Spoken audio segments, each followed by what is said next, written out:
الحمد لله رب العالمين والعاقبة للمتقين والصلاة والسلام على سيد الأنبياء والمرسلين ونشهد أن سيدنا وسندنا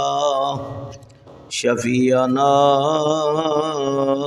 وشفاء صدورنا قرتنا وقرة عيوننا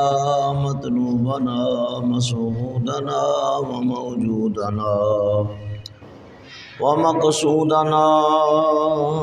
وأعلانا وأولانا ومولانا محمد عبده ورسوله أما بعد فأعوذ بالله من الشيطان الرجيم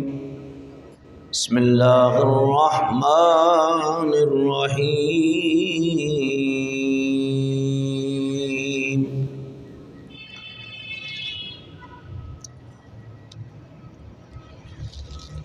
إن الذين يؤذون الله ورسوله لعنهم الله في الدنيا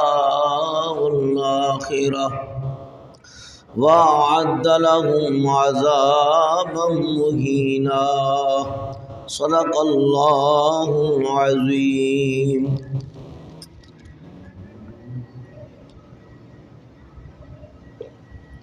وصدق رسوله النبي الكريم الأمين ونحن على ذلك لمن الشاهدين والشاكرين والحمد لله رب العالمين قال الله تبارك وتعالى في شان حبيبه إن الله وملائكته يصلون على النبي يا أيها الذين آمنوا صلوا عليه وسلموا تسليما درود پاک پڑھ لیجئے الصلاة والسلام علیک یا سیدی یا رسول اللہ وعلی آلک وصحابک یا سیدی یا حبیب اللہ الصلاة والسلام علیک یا رحمة للعالمین وعلى آلك وصحابك يا شفيع المذنبين تم شاہ خوبا تو جان جانا تو شاہ خوبا تو جان جانا ہے چہرہ کتاب تیرا نہ بن سکی ہے نہ بن سکے گی واللہ نہ بن سکی ہے نہ بن سکے گی مثال تیری جواب تیرا نہ بن سکی ہے نہ بن سکے گی صلی اللہ نہ بن سکی ہے نہ بن سکے گی مثال تیری جواب تیرا تو سب سے اول تو سب سے آخر ملا میں اس نے دوام تجھ کو کہ عمر لاکھوں برس ہے تیری کہ عمر لاکھوں برس ہے تیری مگر ہے تازہ شباب تیرا تو شاہ خوباں تو جان جانا ہے چہرہ کتاب تیرا کہ رب کی قدرت نے ڈال رکھے ہے تجھ پہ 70,000 پردے کہ رب کی قدرت نے ڈال رکھے ہے تجھ پہ 70,000 پردے جہاں میں بن جاتے تور لاکھوں جہاں میں بن جاتے تور لاکھوں جو ایک بھی اٹھتا حجاب تیرا تم شاہ خوباں تو جان جانا تو شاہ خوباں تو جان جانا ہے چہرہ کتاب تیرا میں تیرے اس نے بیان کے صدقے میں تیری میٹھی زبان کے صدقے میں تیرے اس نے بیان کے صدقے میں تیری میٹھی زبان کے صدقے برنگ خوشبو دلوں میں اترا برنگ خوشبو دلوں میں اترا ہے کتنا دلکش خطاب تیرا کک سواد نہ مشری اندری تے کھنڈاوی چکھ ڈٹھیاں اینا ساریاں چیزاں کولوں تے گلاں سنے دیاں مٹھیاں آقا تیرے آگے یوں ہے دبیل جے فسحا رب کے بڑے بڑے کوئی جان منہ میں زبان نہیں بلکہ جسم میں جان نہیں میں تیرے اس نے بیان کے صدقے میں تیری میٹھی زبان کے صدقے برنگ خوشبو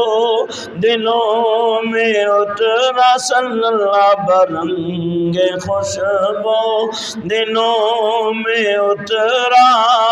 ہے کتنا دلکش خطاب تیرا تو شاہ مل کے پڑھیے تو شاہ خوباں تو جان جانا ہے چہرہ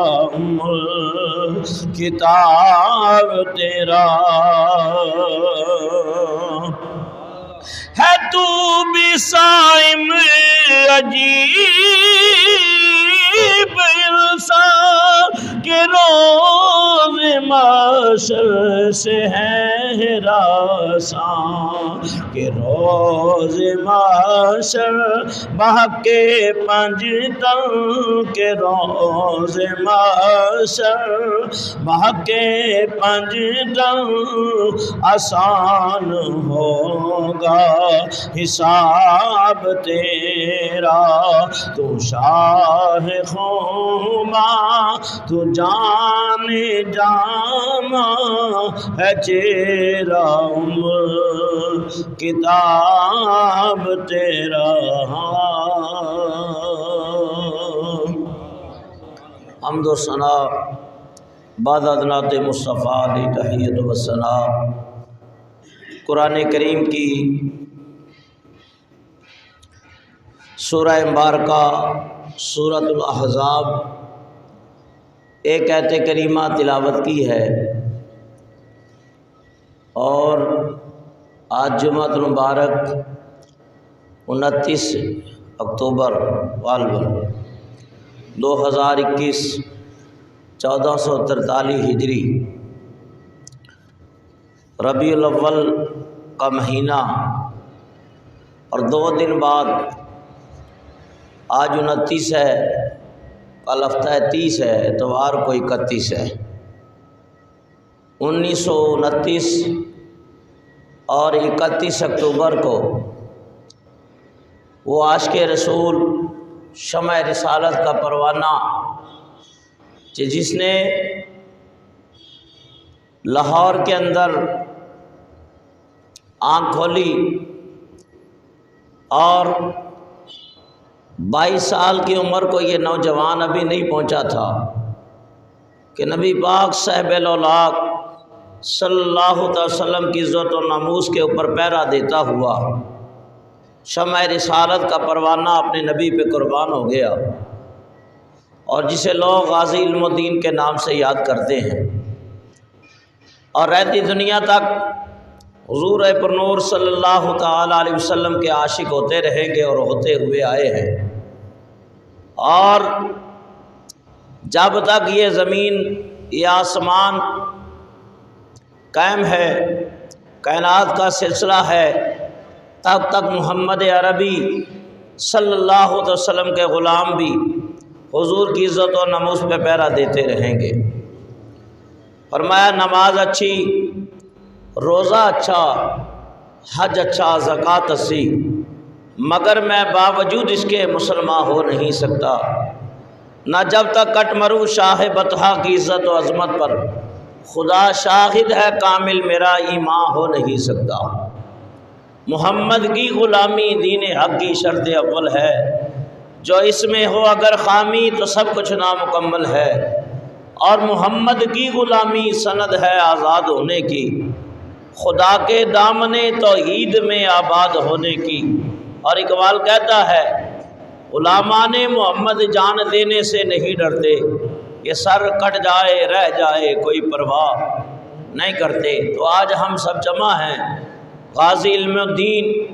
سچا عاشق رسول فنا پر رسول کو سلام عقیدت پیش کرنے کے لیے، اور جب تک رہیں گے حضور کے عاشقوں کی تعریفیں بھی ہوتی رہیں گی، نبی کا میلاد بھی ہوتا رہے گا، حضور کے عشق کی بات بھی ہوتی رہے گی۔ قرآن کریم کی آیا کریمہ تلاوت کی ہے۔ قرآن و حدیث سے گستاخ رسول کی جو شرعی سزا قرآن نے اور حدیث نے متعین کی ہیں، پہلے اس پہ گفتگو کہ اللہ تعالیٰ نے سورۃ الاحزاب کے اندر ارشاد فرمایا ان الذین یؤذون اللہ ورسولہ لعنہم اللہ فی الدنیا والآخرہ وأعد لهم عذابا مہینا۔ بے شک وہ لوگ جو اللہ اور اس کے رسول کو اذیت و تکلیف پہنچاتے ہیں، دنیا و آخرت میں ان کے اوپر اللہ کی لعنت ہے۔ وَأَعَدَّ لَهُمْ عَذَابًا مُهِينًا، اور اللہ تعالیٰ نے ان کے لیے دردناک عذاب تیار کر رکھا ہے۔ تو یہ قرآن کریم کی نص ہے، یعنی جس نے حضور کو اذیت پہنچائی اس نے اللہ کو اذیت پہنچائی۔ اسی طرح نبی پاک علیہ السلام فرماتے ہیں جس نے میری اہل بیت کو اذیت پہنچائی اس نے مجھے اذیت پہنچائی، اور جس نے مجھے اذیت پہنچائی اس نے اللہ کو اذیت پہنچائی۔ اور پھر ایک مقام پہ یہ بھی فرمایا جس نے اہل علم کی تذلیل اور اہانت کی اس نے جبریل کی، جس نے جبریل کی اہانت کی اس نے میں مصطفیٰ کی، اور جس نے میری کی اس نے اللہ کی، اور فرمایا جس نے اللہ کی اس کا ٹھکانہ جہنم ہے۔ پھر اللہ کے حبیب علیہ السلام فرماتے ہیں جس نے میری بیٹی فاطمہ کو ناراض کیا اس نے میں مصطفیٰ کو فقد اغضبنی، اس نے مجھے ناراض کیا، اور فقد اغضبنی اغضب اللہ، اس نے اللہ کو ناراض کر لیا، اور جو اللہ کو ناراض کرتا ہے وہ بھی اپنا ٹھکانہ جہنم کر لے۔ پھر نبی پاک علیہ السلام کا ایک اور فرمان بھی ہے کہ میرے صحابہ کے بارے میں بھی محتاط رہنا، لا تسب الصحابی، میرے صحابہ کو بھی برا بلا نہ کہنا، فَبِأَيِّهِمْ اقْتَدَيْتُمْ اهْتَدَيْتُمْ، وہ بھی ستاروں کی مانند ہے جس کی اتباع کرو گے ہدایت پا جاؤ گے۔ پھر فرمایا کہ کسی نبی کی اہانت اور گستاخی کرنے والا وہ بھی جہنم کا ایندھن ہے، اور فرمایا من سب نبیًا، جس نے بھی کسی نبی کو معاذ اللہ گالی دی فاقتلوہ، وہ واجب القتل ہے۔ اسی طرح اہل سنت و جماعت کا عقیدہ اور ایمان ہے ہم ہر نبی کا ادب اور تعظیم کرتے ہیں،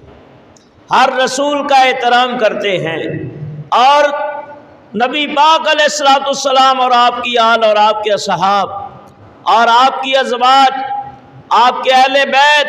بلکہ ہم تو اس مقام کا بھی ادب کرتے ہیں جہاں حضور کے مبارک قدم لگے ہیں۔ حضور علیہ السلام جب مکہ میں رہے تو مکہ کا بھی ادب ہے، اور آج تک کعبۃ اللہ اور مکہ کا ادب ہو رہا ہے۔ نبی پاک مدینے میں رہے تو مدینے کا بھی ادب ہے۔ حضور جن جن غاروں میں گئے ہم ان غاروں کا بھی ادب کرتے ہیں، بلکہ حضور فرماتے ہیں میرے مدینہ والوں کو برا بلا نہ کہنا، اور مدینہ میں اللہ تعالیٰ نے خیر رکھی ہے تو عاشق جو ہے وہ ہر چیز کا ادب اور احترام کرتا ہے۔ اور فرمایا الدین کل ادب، دین سارے کا سارا ادب ہے۔ اور اہل سنت و جماعت کا عقیدہ اور یہ جو محل ہے ہمارے عقیدوں کا اور ہماری محبتوں کا، وہ سارا ادب کے اوپر کھڑا ہوا ہے، اور جس کے اندر ادب ہے وہ کامیاب ہے۔ اسی فرمایا با ادب با مراد، بے ادب بے مراد۔ فرمایا پہلی منزل عشق ادب دی، بن ادب مراد نہ پاوے، اور بے ادبا دی بستی اندری کدی ٹھنڈی وانا آوے۔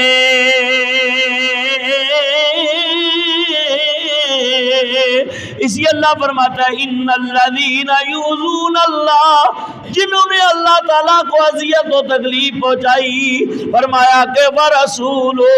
اور اس کے رسول کو اذیت پہنچائی، لعنہم اللہ فی الدنیا والآخرہ، دنیا میں بھی ان کی پکڑ ہے، دنیا کے اندر بھی ان کے اوپر لعنت ہے، والملائکۃ والناس اجمعین، فرمایا اللہ کی بھی لعنت ہے اور اس کے رسول کی بھی لعنت ہے اور تمام لوگوں کی بھی لعنت ہے۔ اور ایک اور حدیث مبارکہ جو اکثر میں آپ کے سامنے پیش کیا کرتا ہوں، حضور فرماتے ہیں من خاف اہل المدینہ فعلیہ لعنت اللہ والملائکۃ والناس اجمعین۔ حضور علیہ السلام فرماتے ہیں جو اہل مدینہ کو ڈرائے اور دھمکائے ان کے اوپر اللہ کی اور فرشتوں کی اور تمام لوگوں کی لعنت ہے۔ تو نبی پاک کا ادب بہت ضروری ہے۔ حضور جس شہر میں رہے اس شہر کا ادب ضروری ہے، نبی پاک جس گھروں میں آئے اس جماعت کا ادب ضروری ہے، حضور جس خاندان میں آئے اس خاندان کا ادب بھی ضروری ہے۔ بیٹا بیٹھ جاؤ آرام سے۔ جس گھر میں نبی پاک علیہ السلام نے آنکھیں کھولی اس مقام کا ادب بھی ضروری ہے۔ فرمایا جو نبی پاک کی اولادیں، حضور کے ازواج، نبی پاک کے اصحاب، نبی پاک علیہ السلام کے فرمان، حضور کو جن جن سے نسبتیں اور جن جن کو نسبتیں مصطفیٰ سے ہیں، جن جن کو نسبتیں حضور سے ہیں، ان چیزوں کا ادب ضروری ہے۔ اور فرمایا دوسری آیت کریمہ، ان الذین یحادون اللہ ورسولہ کبتوا کما کبت الذین من قبلہم، بے شک وہ لوگ اللہ اور اس کے رسول کی جو مخالفت کرتے ہیں، اللہ اور اس کے رسول کی حالات حاضرہ آپ کے سامنے ہے۔ اس لیے ان آیات کریمہ کو اور اس حاضی علم الدین کے موضوع کو آج میں نے موضوع سخن بنایا۔ بے شک وہ لوگ جو اللہ اور اس کے رسول کی مخالفت کرتے ہیں انہیں ذلیل کیا جائے گا، اور جس طرح ان لوگوں کو ذلیل کیا جو ان سے پہلے بھی انبیاء کی مخالفتیں ہوتی رہی، انبیاء علیہ السلام کی راہ میں کانٹے بچھائے گئے، انہیں ناحق شہید کیا گیا، بلکہ یہود و نصارہ کی جفاکاریاں اور بدبختیاں تو اس حد تک بڑی ہیں کہ انہوں نے 70,000 انبیاء کو ناحق شہید کیا۔ حضرت زکریا علیہ السلام، حضرت یحییٰ علیہ السلام اور دیگر انبیاء علیہ السلام، انہوں نے ان کو شہید کیا۔ حضرت نوح علیہ السلام کو راہ خدا میں ستایا گیا، حضرت موسیٰ علیہ السلام کی بے حرمتی کی گئی، اور دیگر انبیاء علیہ السلام، عیسیٰ علیہ السلام کو یہاں تک ظالموں نے تنگ کیا، اذیت و تکلیف پہنچائی کہ اللہ تعالیٰ نے انہیں چوتھے آسمان پہ اٹھا لیا۔ تو فرمایا کہ یہ ازل سے، جب سے یہ کائنات بنی ہے اس وقت سے اہل اللہ اور اہل حق کی مخالفتیں ہوتی رہی ہیں، لیکن تاریخ عالم گواہ ہے کہ اللہ والوں نے ہمیشہ حق کے اوپر استقامت عطا دکھائی ہے۔ اور حضور فرماتے ہیں کہ راہ خدا میں جس قدر میں ستایا گیا اس قدر کوئی نبی نہ ستایا گیا، لیکن میں نے پھر بھی استقامت کا رستہ اور عزیمت کا رستہ اختیار کیا۔ تو نہ گھبراؤ، ہم کہتے ہیں آج دینداروں کے ساتھ ظالمانہ رویہ حکومت وقت اختیار کیے ہوئے ہے، تو یاد رکھو نہ یہ تمہاری حکومتیں رہیں گی، نہ تمہارا اقتدار رہے گا، نہ یہ کرسیاں رہیں گی، اور یہاں تک نہ کوئی گل رہے گا، نہ کوئی گلستان رہے گا۔ فرمایا رسول اللہ کا دین حسن باقی رہ جائے گا، نبی پاک کا دین رہ جائے گا، اللہ کا دین رہ جائے گا، اللہ کا قرآن رہ جائے گا، اسلام رہ جائے گا، اور تم مٹ جاؤ گے۔ لیکن جنہوں نے رسول اللہ کے دین کی پاسداری کی ہے، پاسبانی کی ہے، اور محافظ ناموس رسالت بن کے رہے، مجاہد اسلام بن کے رہے، اور سچے محمد عربی کے غلام بن کے رہے، آج وہ اپنے مزاروں میں آرام فرما ہے، ممبروں پہ آج بھی انہیں نذرانہ عقیدت پیش کیا جا رہا ہے۔ تیسری آیت کریمہ ہے، فرمایا نبی پاک علیہ السلام نے، حضور علیہ السلام ایک مقام کے اوپر جلوہ فرما، ایک بدبخت آیا حضور کی شان میں گستاخی کرنے لگا، کہنے لگا محمد تیری نسل ختم ہو گئی، تیری ذریت ختم ہو گئی۔ اللہ تعالیٰ نے قرآن کریم کی آیت نازل فرمائی، فرمایا اِنَّا أَعْطَيْنَاكَ الْكَوْثَرَ، اے محبوب یہ بدبخت کہتا ہے محمد کی نسل ختم ہو گئی، اس کی اولاد ختم ہو گئی۔ اے محبوب فکر نہ کر، یہ ایک بیٹا ہم نے لیا ہے،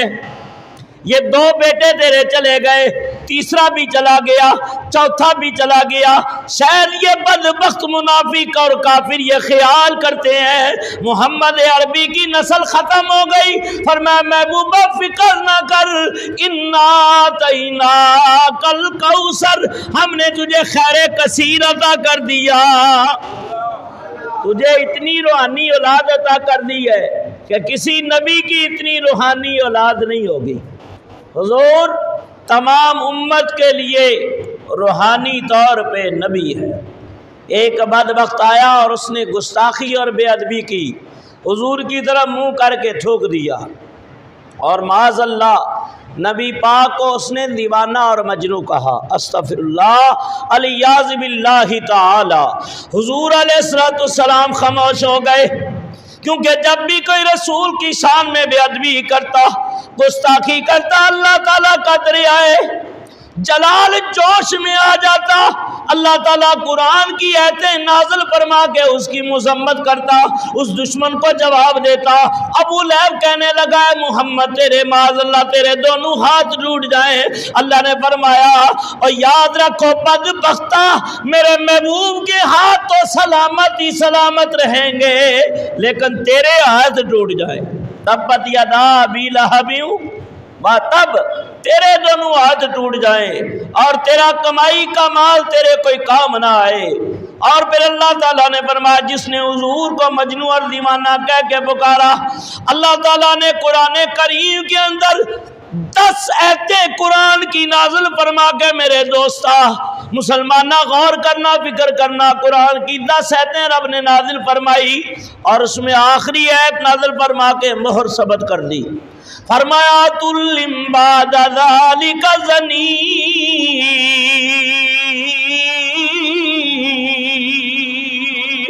اے محبوب تیری شان میں بے ادبی کرنے والا، گستاخی کرنے والا حلالی نہیں ہو سکتا، حلالی۔ اور آپ تحقیق پڑھیں اعلیٰ حضرت کی امام احمد رضا کی، گستاخ حرام کا ہی نطفہ ہوتا ہے، حلال کا نطفہ گستاخ رسول ہو سکتا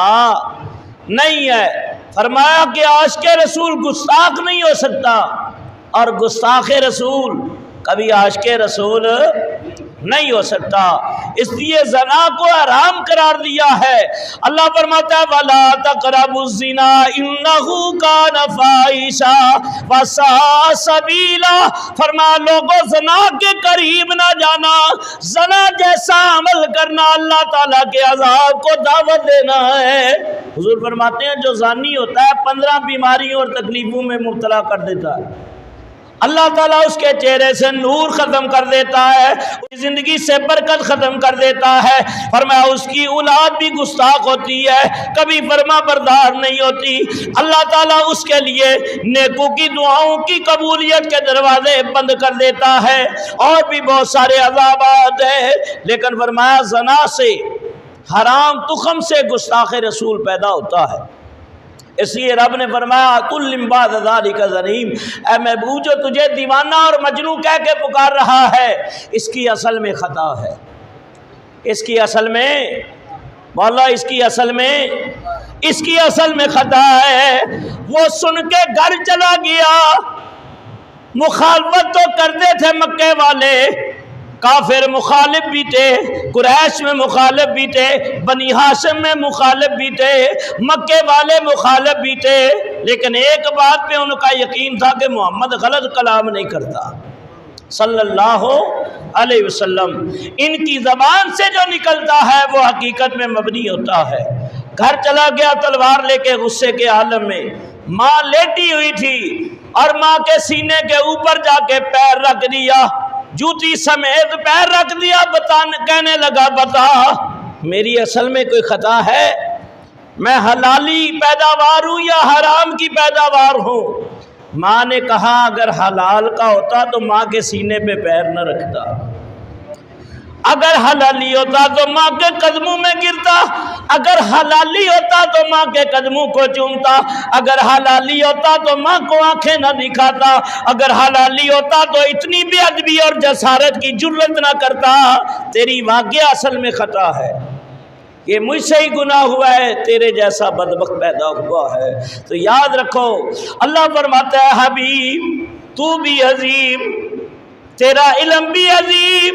تیرا مقام بھی عظیم، تیرے گھر والے بھی عظیم، تیری ازواج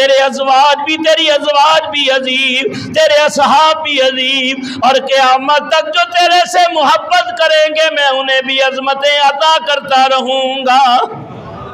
انہیں بھی عظمتیں عطا کر۔ ایک نبی نے صحابی تھے اور گھر میں عورت تھی یہودیہ، اس وقت نئے نئے مسلمان ہوئے تھے اور پہلے ایسے ہی نکاح تھے، یہاں تک کہ 2 بیٹے تھے اس کے، اور وہ اپنے شوہر کو کھلاتی اور پلاتی تھی، کھلاتی اور پلاتی تھی۔ اور جب رات آتا وہ نبی پاک کا امتی تو عورت حضور کو گالیاں دیتی، شان میں بے ادبیاں کرتی۔ وہ سمجھاتے میں مسلمان ہوں اور ہم مسلمانوں کے نزدیک اللہ کا رسول سب سے عظیم ہے، ہم اپنے نبی کے برابر کسی کو نہیں سمجھتے۔ کچھ دن گزرے، اس نے بات نہ مانی،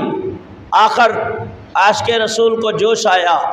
اور چھرا اس کے سینے میں اتار دیا، بیوی کو قتل کر دیا۔ صبح ہو گئی، نبی پاک کی بارگاہ میں پہنچے، عرض کی یا رسول اللہ یا حبیب اللہ، میں نے اپنی گھر والی کو قتل کر دیا۔ نبی پاک فرمانے لگے میرے عاشق و میرے دیوانے، کیا وجہ بنی؟ عرض کی یا رسول اللہ وہ آپ کو برا بلا کہتی تھی، 2-4 بار میں نے اسے سمجھایا لیکن باز نہ آئی، اس سے میرے 2 بیٹے بھی پیدا ہوئے ہیں، لیکن آپ کا عشق، آپ کی محبت نے مجھے بے چین اور بے قرار کر دیا۔ میری محبت نے گوارا نہ کیا کہ گھر میں میرے رہ کے میرے رسول کے خلاف بکواس کرے، تو میرے سے برداشت ہو سکا۔ حضور نے فرمایا کہ اس عورت کا خون بیکار گیا، اس عورت کا خون بیکار گیا۔ اور یاد رکھو رسول اللہ کے گستاخ کو نہ دنیا میں پناہ ہے نہ آخرت میں۔ چند لوگوں نے حضور کی شان میں گستاخی کی، وہ 5 افراد میں سے ایک عورت بھی تھی ان میں، اور نبی پاک نے فرما دیا تھا یہ جہاں ملے انہیں قتل کر دیا جائے، جہاں ملے قتل کر دیا جائے۔ کسی نے کہا حضور ابن خطل کعبے کے غلاف میں سر چھپائے رو رہا ہے، ابن خطل۔ حضور نے فرمایا فقتلوا، اسے وہیں قتل کر دو۔ یا رسول اللہ حرم ہے، امن کا مقام ہے، کعبہ ہے، اللہ کی انوار و تجلیات کا مقام ہے۔ حضور نے فرمایا فقتلوا، اسے وہی قتل کر دو، اس لیے کہ اللہ تعالیٰ نے حرم کو میرے لیے ایک لمحے کے لیے حلال کر دیا ہے۔ تو یاد رکھو گستاخ رسول کو کہیں پناہ حاصل نہیں ہے۔ اور یہ آج جو یہود و نصارہ کے پٹھو بن کے ان کا دفاع کرنے والے اور نہتے مسلمانوں کے اوپر تذاب کی شیلنگ کرنے والے اور سچے عاشق رسول کے سینوں میں گولیوں کی بچھاڑ کرنے والے، سن لو کل قیامت کے دن جب رسول اللہ کا سامنا ہوگا تو جواب کیا دے سکو گے۔ اور تاریخی جملہ بتا رہا ہوں، بھٹو کے دور میں جب تحریک ختم نبوت چلی اور 10,000 نوجوانوں نے اپنی سینوں پہ گولیاں کھائیں، ایک نوجوان کو پکڑ کے جیل میں لائے اور پولیس والا کہتا ہے بتا تجھے کتنے جوتے ماروں؟ پولیس والا کہتا ہے بتا تجھے کتنے جوتے ماروں؟ اس نے جو تاریخی لفظ کہے ہیں وہ آج تک یاد ہیں، تاریخ کا حصہ بن گئے۔ کہا اس قدر اتنے جوتے مار جتنے جہنم میں تو برداشت کر سکے، جتنے جہنم میں تو برداشت کر سکے۔ اس لیے ہم تو رسول اللہ کی عزت و نموز پہ بک چکے ہیں، حضور کی غلامی میں بک چکے ہیں۔ اور یاد رکھو جہنم میں بد عقیدہ کے لیے، گستاخوں کے لیے، دشمنوں کا دفاع کرنے والوں کے لیے جوتے ہیں، اور رسول اللہ کے غلاموں کے لیے تو رحمتوں کے پھول ہیں، رحمتوں کے حال ہیں۔ غازی علم الدین رحمت اللہ تعالی علیہ، جن کا آج میں نے موضوع لیا ہے، طالع مند کا بیٹا، میں نے 4 اکتوبر، اسی اکتوبر کے مہینے میں 4 تاریخ کو، یہ بٹ صاحب ہمارے ساتھ بیٹھے ہوئے ہیں، کتنے ساتھی تھے تقریباً میرے ساتھ، غازی علم الدین کے مزار پہ حاضری دی۔ زندگی میں علماء سے تقریریں سنتے رہے اور ان کی شان سنتے رہے،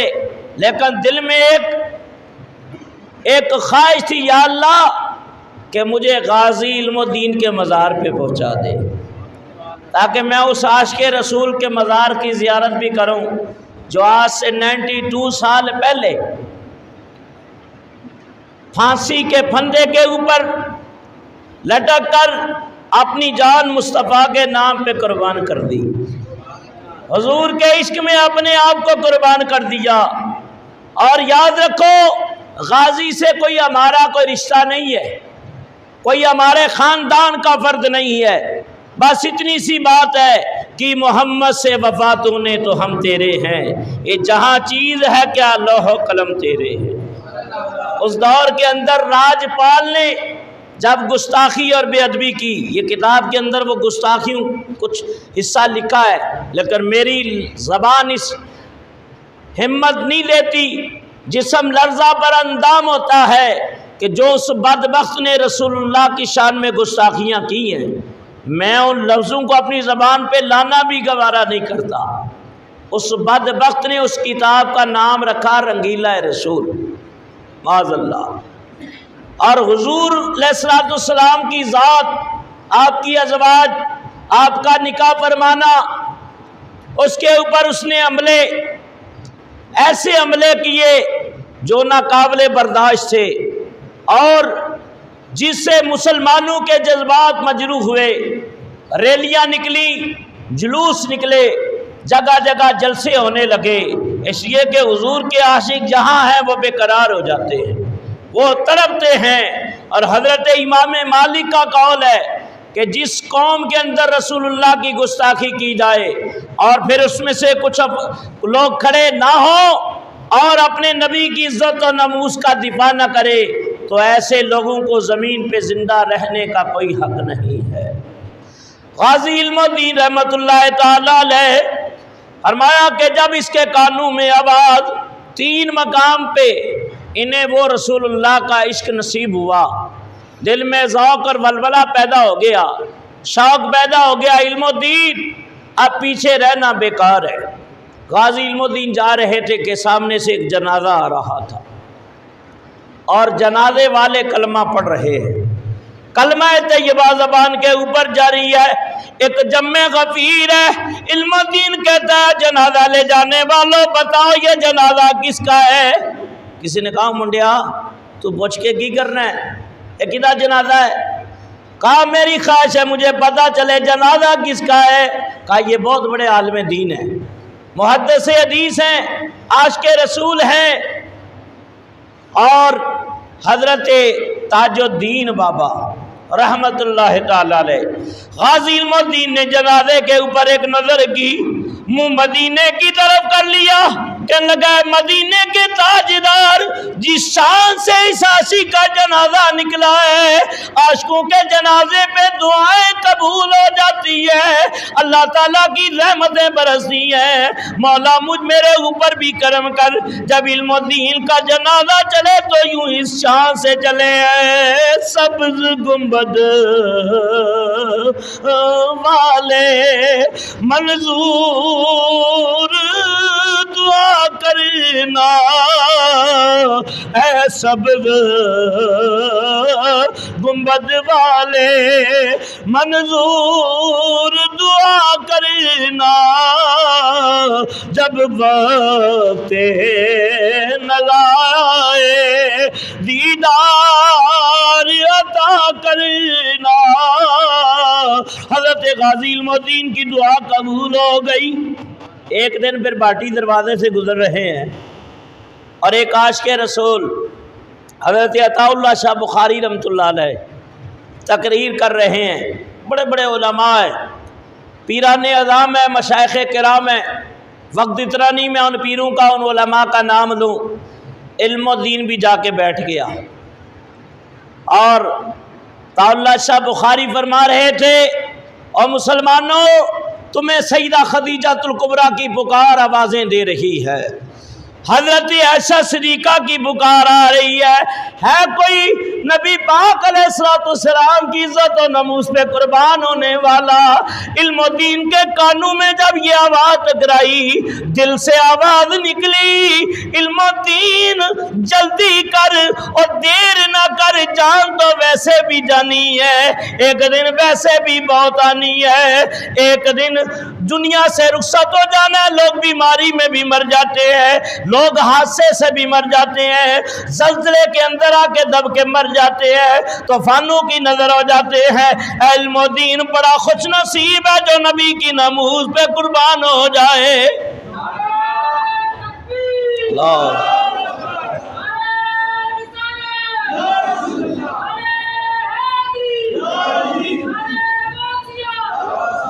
ویسے تو میں عارفانہ کلام پڑھتا ہوں، کبھی کبھی دل کرتا ہے او کوئی میٹھا میٹھا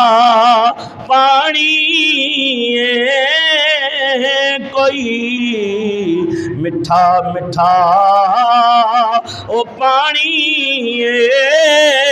جد مدنی تے نہ کر دے اتے اوویں وی جانی ہے، جد مدنی تے نہ کرے دے اتے اوویں وی جانی ہے، جد مدنی تے نہ کرے دے اتے اوویں وی جانی ہے۔ یہ ترخانہ دا پتر سی غازی علم الدین، باپ ان کے کوہاٹ میں کام کرتے تھے، کوہاٹ ریلوے کا ٹھیکہ انہوں نے لیا ہوا تھا، اور علماء نے بہت کچھ اس کے اوپر بیان کیا ہے۔ اور غازی علم الدین بھی باپ کے ساتھ چلا گیا، جمعے کی نماز کا وقت ہوا تو پاس ہی ایک مسجد تھی، نماز جمعہ کے لیے علم الدین چلے گئے۔ غازی علم الدین بیان کرتے ہیں میں نے نماز جمعہ پڑھی، خطبہ دینے والے ایک بہت بڑے عالم سفید ریش بزرگ ہیں، چہرے سے نور کی لاٹیں نکل رہی ہیں، بڑھاپے کی وجہ سے کمر جھکی ہوئی ہے۔ علم الدین کہتے ہیں جب نماز جمعہ ہو گئی میں اس عالم دین اس امام کے قریب گیا، موٹے موٹے آنسو اس کی آنکھوں سے گر رہے ہیں، مدینے والے کی طرف رک کر کے کہہ رہے یا رسول اللہ میں بوڑھا ہو گیا، کاش میں جوان ہوتا، آپ کی عزت و نموز پہ پیرا دیتا۔ علم الدین کہتے ہیں میں نے اس بابے کے آنسو صاف کیے، کہا ہے کوئی یہ میرے آنسو صاف کرنے والا؟ علم الدین اپنے رومال سے اس بزرگ عالم کے آنسو بھی صاف کر رہے ہیں۔ کہا بابا فکر نہ کر، کیا چاہتا ہے؟ کہا بیٹا میں بوڑھا ہوں، جوان ہوتا تو جب میں جاتا، گستاخ رسول ایک کھتری راجپال جس نے میرے نبی کی شان میں گستاخی کر کے کتاب ناشر کی ہے اور اس میں حضور کی شان میں بھی ادبیاں کی ہے، آپ نے قاضی علم الدین کہنے لگے حضور فکر نہ کریں، آج کے بعد آپ کی روح کو چین اور قرار مل جائے گا، چند ایام کے بعد آپ سن لیں گے کہ کھتری موذی مارا گیا ہے اور علم الدین اپنے نبی کی عزت و ناموس پہ قربان ہو گیا ہے۔ حضرت غازی علم الدین فرماتے ہیں میں واپس آ گیا، دن عشق رسول میں، رات بھی عشق رسول میں کٹنے لگی، دن رات لبوں پہ نبی پاک کا درود ہے، دماغ میں مستی ہے، حضور کا عشق ہے، دن رات سوچ و بچار میں لگے ہوئے ہیں کس طرح موقع ملے اور ہم کام کرے۔ ماں سے کہنے لگے ماں آج ذرا تھوڑا خرچہ زیادہ دینا، اس وقت بھی بچے بھی بڑے فرما بردار ہوتے تھے اور مائیں بھی بڑی محبت والی ہوتی تھی۔ کہا بیٹا کبھی تو نے خرچہ مانگا نہیں ہے اور آج کہتا ہے خرچہ زیادہ دے دو، وجہ کیا ہے؟ کہا اماں کوئی بات نہیں ہے۔ کہا نہیں بیٹا اندر والی بات بتا۔ کہا اماں تو خرچہ دے دے۔ خرچہ لے لیا، پیسے کو زیادہ لے لیے، تو آپ کا ایک دوست تھا عبد الرشید، اس کی قبر بھی وہیں بنی ہوئی ہے، میں نے زیارت کر کے آیا ابھی 4 اکتوبر کو، اور والد تالے مند کی قبر بھی وہاں ہے، اور بی بی چراغ بی بی جو آپ کی والدہ ہے اس کی قبر بھی وہاں ہے، اور آپ کے بھائی محمد دین کی قبر بھی وہاں ہے، اور آپ کی ہونے والی اہلیہ اس کی قبر بھی وہاں ہے، جہاں علم و دین آرام فرما رہا ہے پورے خاندان کو وہی بلا لیا ہے۔ غازی علم الدین نے اپنے دوست شہدہ اسے کہتے تھے، نا عبد الرشید ہے، کہا شہدے قریب آ، بڑا گہری جگری دوست تھا، لنگوٹیا تھا، مشورہ کیا، کہا کہ راجپال نے گستاخی کی ہے اور بتا کیا کرے؟ کہا بھائی پرچی ڈالتے ہیں، جس کا نام نکلے گا وہی حملہ کرے گا۔ اب دوست آپس میں باتیں کر رہے ہیں، جا کے چھرا خرید لیا اور تیز کر لیا کہ زیادہ دیر نہ لگانی پڑے، اور اس کو تیز کرا کے کپڑے میں لپیٹا اور ڈب میں ڈال دیا۔ اب پرچیاں جو ڈلی ہیں نا، دونوں پرچیوں پہ لکھا علم الدین ہی تھا، دکھایا نہیں، کہا 2 پرچیاں ہیں، جس کا نام نکلے گا وہی بازی لے جائے گا۔ جب پرچی کھولی ایک بار تو علم و دین، دوسری بار بھی کھولی تو علم و دین۔ عاشقوں کے بھی کیا انداز ہے۔ فرمایا جس دل وچ یارو عشق نہ رچیا تے کتے اس دی چنگے او مالک دا او در چھڈ دینا تے صابر پکے ننگے۔ دونوں بار علم و دین کا نام آیا۔ علم و دین چرا اس چھرے کو لے کے ڈب میں دبا کے نا تو حضرت علی اجویری کے مزار پہ چلا گیا۔ داتا علی اجویری کی بارگاہ میں گئے، کہا تو بھی نبی کی آل ہے، سیدزادہ ہے اور سیدہ فاطمہ الزہرا کے باغ کے چمن کا پھول ہے۔ اے علی اجویری دعا کر دے، تو بھی اللہ تعالیٰ کا ولی ہے، لیٹے لیٹے خزانے تقسیم کر رہا ہے۔ میں جس مقصد اور جس مقصد کو لے کے اور جس بات کو لے کے دل کے اندر امنگ لے کے امید لے کے چلاؤں، دعا کر دے اللہ تعالیٰ مجھے کامیابی عطا کرے۔ داتا کی بارگاہ میں پہلی حاضری دی ہے غازی علم الدین نے، اور حاضری دے کے نا دعا مانگ کے، یہ عقیدہ علم الدین کا کہ داتا کے دربار پہ دعائیں قبول ہوتی ہیں، داتا کے دربار پہ دعائیں قبول ہوتی ہیں اور بات بن جاتی ہے، بگڑی بن جاتی ہے۔ کاش وقت ہوتا، کئی باتیں ذہن میں آ رہی ہیں۔ علم الدین گیا اور جا کے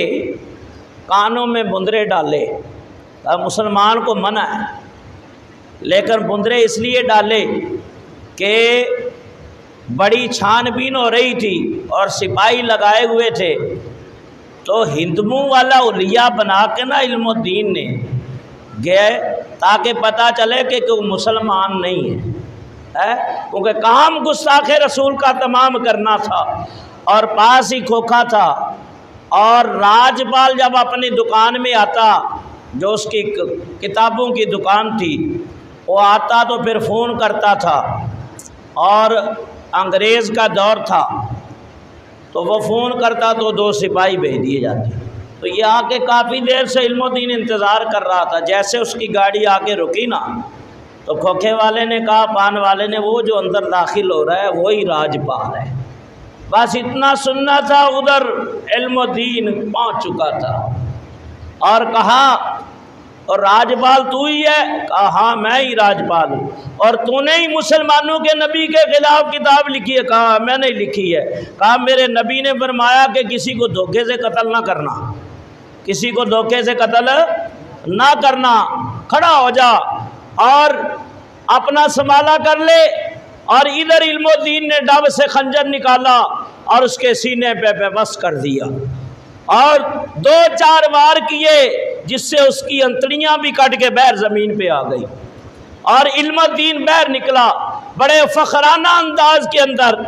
اور سامنے کی نل تھا ٹوٹی لگی ہوئی تھی، خنجر کو دھویا، اور پھر خیال آیا کہیں موذی بچ ہی نہ گیا ہو، تو واپس پلٹا، دیکھوں تو صحیح، تو دیکھا کہ وہ واصل با جہنم ہو چکا تھا، شور مچ چکا۔ غازی علم الدین بھاگا نہیں ہے اور سینہ تان کے کھڑا رہا، گرفتار کر لیا گیا۔ آنن فانن پورے لاہور میں خبر پھیل گئی کہ راجپال موذی مارا گیا، جس نے لاکھوں مسلمانوں کے دلوں کو مجروح کیا تھا اور عاشق رسول کو ذہنی تکلیف اور اذیت سے دوچار کیا تھا۔ علم الدین عدالت میں لایا گیا، بند کر دیا گیا۔ علم الدین سے جب بھی سوال کیا گیا کیا تو نے قتل کیا؟ کہا بے شک میں نے قتل کیا۔ اور ان کے مقدمے کے لیے ڈاکٹر اقبال نے ایک علم الدین ڈیفنس کمیٹی قائم کی اور باقاعدہ مقدمہ لڑا گیا، اور علم الدین کو کہا علم الدین فکر نہ کر، تو لاوارث نہیں ہے، جو محمد عربی کے ہو جائیں ساری دنیا انہی کی ہو جاتی ہے۔ محمد علی جناب ممبئی میں تھے اس وقت، انہیں وہاں سے بلایا گیا، یہ آدھا پاکستان تو اس وقت ہی بن چکا تھا جب علم و دین کا مقدمہ محمد علی جناح نے لڑا تھا۔ اور قائد اعظم، اس آپ کو پتہ ہے آج کل کے ان وکیلوں کی کتنی ڈیمانڈ ہوتی ہے، لاکھوں روپے۔ محمد علی جناح وہ جیسا کوئی حاضر جواب نہیں تھا، وہ جیسا کوئی پڑھا لکھا اور علم والا، اللہ نے بڑا علم بھی دیا تھا، ساتھ بصارت اور ذہنیت بھی دی تھی، اور برجستہ جواب دیتے تھے۔ کہا لاہور کے عاشقان مصطفیٰ نے مسٹر جناح سے کہ آپ جتنا چندہ چاہتے ہیں ہم دینے کے لیے تیار ہیں، آپ مقدمہ لڑے۔ کہا محمد علی جناح کی طرف سے یہ بات سن لو، اگر تم رسول اللہ کے غلام ہو تو میں بھی محمد عربی کا کلمہ پڑھنے والا ہوں، میں فی سبیل اللہ علم و دین کا مقدمہ لڑوں گا۔ محمد علی جناح نے مقدمہ لڑا، جرا ہوتی رہی 6 مہینے تک، جرا ہوتی رہی، باتیں چلتی رہی، اور ایک دن محمد علی جناح صاحب کہنے لگے کہ اے علم و دین کہہ دے جس وقت میں نے قتل کیا تھا میں ہوش میں نہیں تھا، میں ہوش میں نہیں تھا۔ کہا جناح صاحب کیا بات کرتے ہو، میری زندگی میں یہ ایک لمحہ ہی تو ہوش کا آیا ہے، یہ ایک لمحہ ہی تو ہوش میں آیا ہے کہ جس ایک لمحے نے میری زندگی کی کایا پلٹ دی ہے۔ اور اقبال کہتا ہے میں نے اس کا جذبے کو سلام پیش کیا ہے، اور مقدمہ زیادہ جرا نہ چلی، زیادہ باس نہ ہوئی۔ علم و دین نے اپنا قرار جرم کر لیا تھا، اور پہلے لاہور سے پھر انہیں گجرانوالے لایا گیا، گجرانوالے سے انہیں میاں والی لایا گیا اس جیل میں، کیونکہ مسلمان بڑے جذبے اور جوش میں تھے، تو انہیں میاں والی جیل لایا گیا۔ تو میاں والی کے رہنے والے لوگ وہ کہتے ہیں کہ ایک مجذوب اور مست اور دیوانہ تھا، میاں والی کی گلیوں میں وہ گھومتا تھا، کسی سے بات نہیں کرتا تھا، اور جس وقت علم و دین آیا تو وہ گلیوں میں شور کر رہا تھا اور کہہ رہا تھا او علم و دین آ گیا ہے، میاں والی کے رہنے والوں، دو عاشق ایک جگہ اکٹھے نہیں رہ سکتے، میں جا رہا ہوں، علم و دین نبی کا سچا عاشق، سچا عاشق رسول تمہارے پاس آنے والا ہے، اے میاں والوں اور میاں والی کی رہنے والوں، عاشق رسول کی زیارت کرو۔ علم و دین جیسے جیل میں لایا گیا تو کئی کئی میلوں تک لوگ کھڑے تھے، لوگوں نے شاندار استقبال کیا۔ علم و دین کو میاں والی جیل میں قید کر دیا گیا، اور ان کی ملاقات کے لیے بڑے بڑے اولیاء، بڑے بڑے بزرگان دین آئے، اور انہوں نے آ کے ان کی زیارتیں کی ہے۔ اور سیال شریف کے سجادہ نشین پیر طریقت شیخ الاسلام والمسلمین حضرت خواجہ قمر الدین سیالوی میرے پیر و مرشد کے والد حضرت ضیاء الدین سیالوی رحمۃ اللہ علیہ، جو آفتاب ولایت اور بہت بڑے عالم اور حافظ اور قاری، وہ سیال شریف سے چل کے میاں والی جیل کے اندر علم و دین سے ملاقات کرنے کے لیے آئے، اور انہوں نے بڑھ کے علم و دین کے ہاتھوں کو چوما، کہا حضور آپ ولایت کے ستارے ہیں، ہاتھ تو ہاتھ کے چومنے چاہیے۔ کہا علم و دین تو نے جو کام کیا ہے، ہاتھ تو ہاتھ تیرے پیر بھی چومنے کے قابل ہیں۔ حضرت ضیاء الدین سیالوی رحمۃ اللہ تعالی علیہ، علماء بیان کرتے ہیں، مریدین محبین بیان کرتے ہیں، جب قرآن پڑھتے ہیں ایسے محسوس ہوتا قرآن نازل ہو رہا ہے، پانی کی روانی ہے، پرندے ہواؤں میں رک رہے ہیں، فرمایا اس قدر اللہ نے خوش آوازی دی، اللہ کے قرآن کی تلاوت کر رہے ہیں، سورہ یوسف کی تلاوت کی۔ کا علم و دین تو قیدی ہے، اور یوسف نبی بھی قیدی تھے، اور میں چاہتا ہوں کہ سورہ یوسف کی تلاوت کروں تاکہ قید سے آزادی مل جائے۔ حضور میں آزادی نہیں چاہتا، میں حضور کی غلامی میں جانا چاہتا ہوں، حضور کی بارگاہ میں حاضری چاہتا ہوں۔ فرمایا کہ پیر ضیاء الدین سیالوی قرآن پڑھ رہے تھے، اور پڑھتے پڑھتے بعد آپ کی زبان رک رہی تھی، لکنت پیدا ہو رہی تھی، زیر کو زبر، زبر کو زیر، کسی کو پیش، اور آنسو گرے جا رہے ہیں اور رک رہے ہیں، بار بار لقمے علم و دین دے رہا ہے۔ علم و دین نے ظاہری کسی مدرسے سے نہیں پڑھا، ناظرے تک بھی نہیں پڑھا تھا، اور ظاہری علم بھی نہیں پڑھا تھا، لیکن جہاں حضرت رک رہے تھے لقمہ علم الدین دے رہا تھا۔ حضرت ضیاء الدین سیالوی کہنے لگے، او علم الدین تو کسی مدرسے میں بھی گیا ہے تو کامیابی نہیں ملی، ظاہری علم نہیں ملا، ظاہری تو نے کسی سے اللہ کے قرآن کو بھی نہیں پڑھا، آج تو سورہ یوسف کے بار بار مجھے لقمے دے رہا ہے، جہاں میں تے بھولتا ہوں لقمے تو دے رہا ہے، تو نے کہاں سے پڑھا؟ کہا حضور آپ نے پھٹی پہ بیٹھ کے کسی قاری سے پڑھا ہوگا، اور مجھے مصطفیٰ کریم نے اپنی نگاہوں سے پڑھا دیا ہے، مجھے امام الانبیاء نے اپنی نگاہوں سے پڑھا دیا ہے۔ فرمایا نینا نل نین ملا کے کتاب پڑھا دیں دے، نینا نل نین ملا کہ کتاب پڑھا دیں دے۔ علم الدین کہنے لگے حضور اب میری راتیں بھی بڑی عجیب ہے، دن بھی بڑے عجیب ہے، دن روزے کی حالت میں گزر جاتا ہے، رات عبادت اللہ اللہ کرتے گزر جاتی ہے، اور آپ روتے ہوئے ضیاء الدین سیالوی بہر آ گئے اور کہا لوگوں تمہیں پتہ نہیں ہے، خدا کی قسم یہ ظاہری علم الدین لگ رہا ہے، لیکن حقیقت میں علم الدین کے لبادے میں کوئی اور ہی ہستی ہے۔ اس جیل کے اندر آپ کو حضرت موسیٰ علیہ نبینا علیہ السلام کی زیارت ہوئی، یہ کتاب موجود ہے، حوالے موجود ہے، ایک رائے محمد کمال ہوا ہے، اس نے علم الدین کے اوپر کتاب لکھی، یہ کتاب بھی میرے پاس موجود ہے، اور سینکڑوں کتابیں چھپی ہیں علم الدین کے اوپر۔ آج 92 سال ہونے کو ہے، ہزاروں علماء نے آپ کو خراجی تحسین پیش کیا ہے، عقیدت کے نذرانے پیش کیے ہیں۔ علم الدین کہتا ہے اچانک میں نے دیکھا صبح تہجد کا ٹائم ہے اور میری کوٹھڑی میں ایک نورانی چہرے والے آئے، نور کی لاٹیں نکل رہی ہیں۔ علم الدین کہتا ہے میں نے تہجد کی نماز پڑھی، ادھر آنکھ لگ گئی، آنکھ لگی تو قسمت جاگ اٹھی، نورانی چہرے والے کی زیارت ہو گئی، اور مجھے کہہ رہے علم الدین تجھے مبارک ہو۔ میں نے کہا حضور آپ کون ہیں؟ کہا میں اللہ کا نبی کلیم اللہ علیہ السلام۔ کہا حضرت بڑے جلال والے نبی ہیں آپ، اور آپ کے بڑے چرچے ہیں۔ کہا علم الدین میرے چرچے اپنی جگہ ہے، میں کئی دنوں سے رسول اللہ کی باطنی کچہری میں جا رہا ہوں، اور جب بھی آپ کی کچہری میں جاتا ہوں حضور علم الدینی کا ذکر کرتے ہیں، حضور علم الدینی کی باتیں کرتے ہیں، تو میں نے سوچا کہ ذرا محمد مصطفیٰ صلی اللہ علیہ وسلم کے عاشق علم الدین کو جو دیکھوں یہ کیسا نبی کا عاشق ہے۔ 21 سال 22 سال کا نوجوان ہے علم الدین۔ ڈاکیہ آیا آپ کے پاس لے کے پیغام کہ اپیل مسترد ہو چکی تھی، تو ڈاکیہ جیسے ہی آیا نا کہا یہی خبر دینے آیا ہے نا کہ اپیل مسترد ہو چکی ہے اور سزائے موت کے فیصلے کو برقرار رکھا ہے۔ کہا آپ کو کیسے علم ہے؟ کہا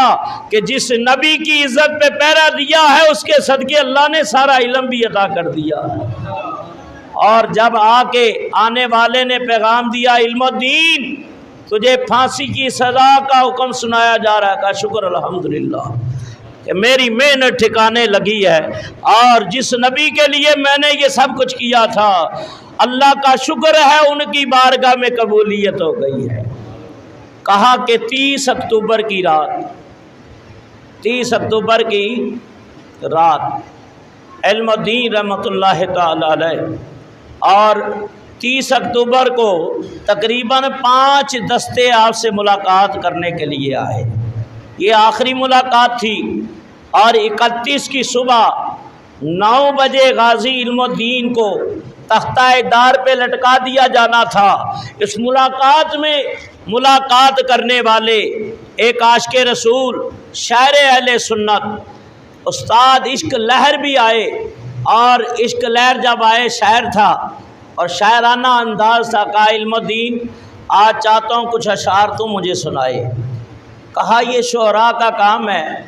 میں نے کوئی ظاہری تو پڑھا نہیں ہے۔ کہا نہیں آج میں چاہتا ہوں کہ علم الدین کے منہ سے بھی کچھ سن لوں کہ کل جب باہر جاؤں تو لوگوں کو بتاؤں کہ جیل کی کوٹری کے اندر بھی عاشق رسول کیا کہہ رہا تھا۔ تو علم الدین نے فارسی کے اندر اشعار پڑھے، وقت اتنا نہیں اس کی وضاحت کروں۔ کہا کہ میں عاشق سرمست ہوں، میں عاشق سرمست ہوں، مجھے تخت دار کا کیا غم ہے، ایک جان باز پروانہ ہوں، آگ سے ہرگز نہیں ڈرتا، طالب دیدار ہوں، مجھے کسی چیز کا اندیشہ نہیں، بھلا پھولوں کے ایک شیدائی کو کانٹوں سے کیا خوف ہو سکتا ہے، اور پھر یاد محبوب کے نشے سے چور چور ہوں، دشمن کی کوئی پرواہ نہیں، جسے خزانہ مل جائے وہ سانپوں سے کیا ڈرے گا، اور ہمیں تو وہ تخت نصیب ہوا ہے رسول اللہ کی محبت کا کہ دنیا کے بادشاہوں کے تخت بھی اس تخت کے نیچے ہیچ ہے، اس کے سامنے ہیچ ہے۔ اور پھر حضرت نے خواہش کی غازی علم الدین نے کہ استاد تو بھی کوئی اشعار سنا دے، تو اس وقت استاد عشق لہر نے غازی علم الدین کے لیے جو اشعار پڑھے ہیں اس کی چند باتیں میں آپ کے سامنے پیش کر دیتا ہوں کہ علم دین محمد دے نام اتو میاں جان جوانی نوار آئی تے آفری غازی تیرے حوصلے تے راج کا پال کم بخت نو مار آئی، جیڑا چکیا بوجھ محبتاں دا چڑھ کے دار تے سر اتار آئی، بیڑا ڈوب کے نبی دے دشمناں دا علم و دین گل لو وی تار آئی، بیڑا ڈوب کے نبی دے دشمناں دا تے علم و دین گل لو تار آئی۔ تو 5 دستے علم و دین سے ملاقات کے لیے آئے، بس اس میں مختصر بات کرتے ہوئے بات کو اختتام کی طرف لے جاتا ہوں۔ ایک دستے کی کمان آپ کے والد تالے مند کر رہے تھے، ایک کا آپ کا بھائی محمد دین کر رہا تھا، اور ایک دستے کی قیادت آپ کی بھابھی کر رہی تھی، ایک دستے کی قیادت ماں کر رہی تھی۔ اور غازی علم الدین نے کہہ رکھا تھا اپنے وصیت نامے کے اندر جو بھی آئے مجھ سے رو کے ملاقات نہ کرے بلکہ ہنس کے ملاقات کرے، اور جو آپ کے ساتھ قیدی تھے جنہوں نے آپ کی شہادت کے بعد تقریباً 27 قرآن پاک کی تلاوت جیل میں کی، اور لاکھوں کی تعداد میں کلمہ پاک کا ورد ہوا، علم الدین نے وصیتیں کی، ماں آئی، ماں تو ماں ہوتی ہے نا، علم الدین کی ماں آئی نا تو علم الدین مسکرا کے سامنے سے آ رہا ہے، ماں دیکھ رہی ہے باوجود صبر و ضبط کے ماں کے آنسو بہہ نکلے، اور کہا ماں کیوں روتی ہے، تجھے تو خوش ہونا چاہیے، لوگ بخار سے بھی مر جاتے ہیں، سانپ کے ڈسنے سے بھی مر جاتے ہیں، تیرا بیٹا رسول اللہ کی نماز پہ قربان ہو رہا ہے، تو شہید کی ماں بنے گی، قیامت کے دن اس قیمت کا مول پڑ جائے گا جب حشر کے میدان میں خاتون جنت اپنے بیٹے حسین کے خون آلودہ کرتے کو لے کے عدالت خداوندی میں جائے گی، عباس کے بازو قلم لے کے جائے گی، علی اکبر کے خون آلودہ کرتے کو لے کے جائے گی، خاتون جنت کا دامن تھام لینا، کہنا سیدہ میرے پردیسی کو بھی ساتھ لے لے، یہ بھی تیرے ابا کے ناموس پہ قربان ہو گیا تھا۔ علم الدین ماں نے کہا بیٹا بہوں کی بڑے امنگیں ہوتی ہیں، بیٹا جب یاد آئے گی تو کیا کروں گا؟ ماں سے کہا ماں فکر نہ کر، ہر جمعرات کو غسل کر کے نماز پڑھ کے عشاء کی نبی پہ درود پڑھ کے سورہ مزمل کی تلاوت کر کے سو جانا، علم الدین خواب میں مل جایا کرے گا۔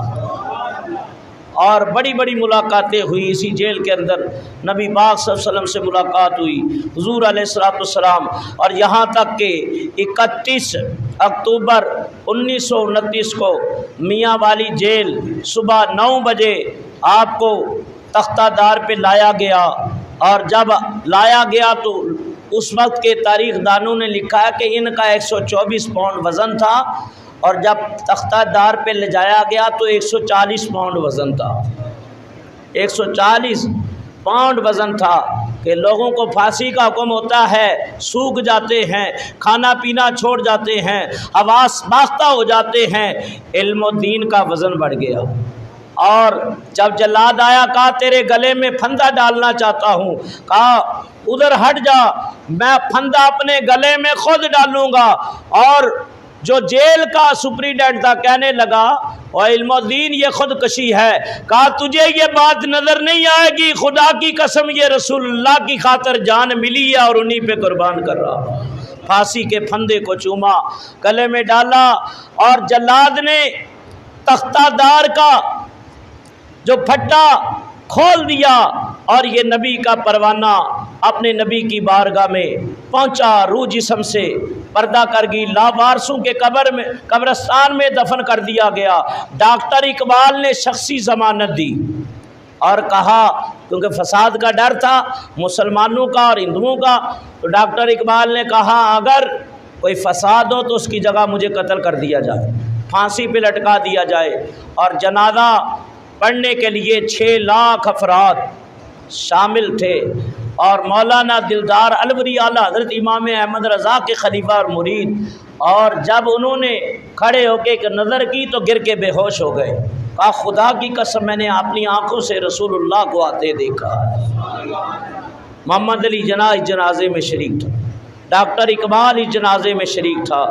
اور علم الدین کو جب ڈاکٹر اقبال نے قبر میں اتارا، کہا سب نکل جاؤ، میں ایک آخری بار علم الدین سے بات کرنا چاہتا ہوں۔ کفن کی تنیوں کو کھول دیا، علم الدین کے اوپر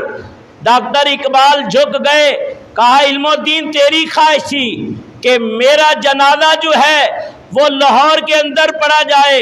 اور میانی کے اندر مجھے دفن کیا جائے، میں نے تیری آخری وصیت کو پورا کر دیا ہے، اور اب میری بھی آخری وصیت سن لے۔ علم الدین جب رسول اللہ قبر میں تشریف لائیں تو اقبال کا سلام پیش کر دینا،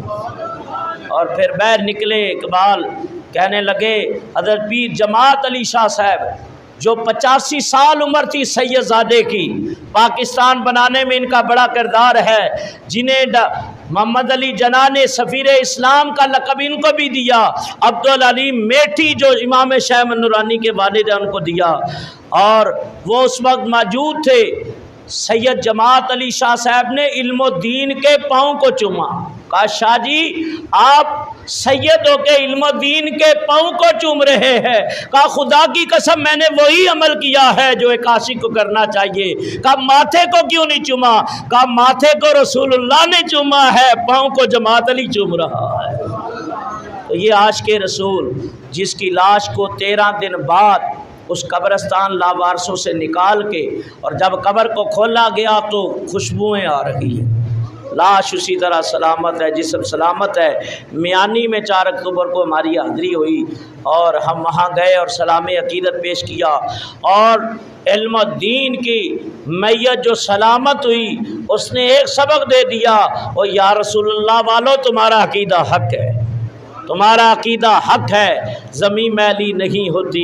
زمن میلا نہیں ہوتا، محمد کے غلاموں کا کفن میلا نہیں ہوتا۔ دعا ہے اللہ تعالیٰ کی بارگاہ میں جو ذکر کیا ہے، ابھی بڑے واقعات رہ گئے، انہی باتوں پہ اکتفا کرتا ہوں۔ اللہ ہم سب کو حضور کی کامل ترین محبت عطا فرمائے۔ حکومت وقت اس وقت تحریک لبیک والوں پہ جو ظلم و ستم کر رہی ہے، دعا کرو اللہ تعالیٰ یا تو انہیں عقل سلیم عطا کرے، یا ہدایت، یا ان کے جسموں سے اس زمین کو پاک کر دے۔